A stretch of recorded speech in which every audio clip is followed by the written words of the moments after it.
ugu horeyn waxaan hambalyo u jeedinayaa boqorka maanta Maxamuud Warsame Jaamac Cali iyo Marwo Foose Cabdilaahi Daarood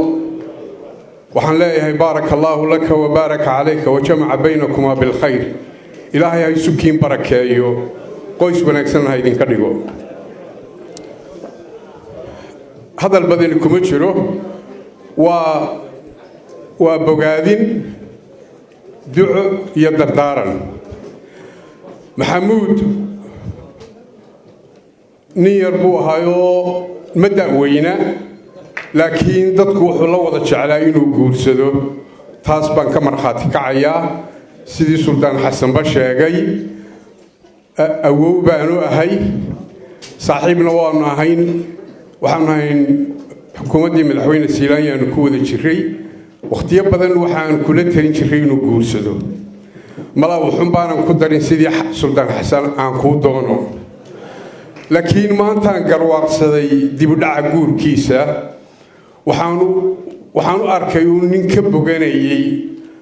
halkii uu ka guursan lahaa ama la xidhiidhi lahaa ama uu ka goyn lahaa geedka aad iyo aad baan ugu bogaadinayaa waxaana leeyahay qoys fiican baad la xidhiidhay reer Cabdilaahi Daarood waa qoys la yaqaan caan ah waad xulatay waa kugu hambalyeynaya arinta iyada reer Cabdilaahi Daarood waxaan leeyahay Maxamuud baa gabadhiini idin keentay idinkuna waa caawadiina iyo ayaankiina Maxamuud waxaan leeyahay saaxiibkay dardaaran waxaan u leeyahay sabir iyo dulqaad baa laga doonayaa taasa qoys ku dhaqmaa qoyska madaxdiisuna waa adiga fudayde kuma aqaano laakiin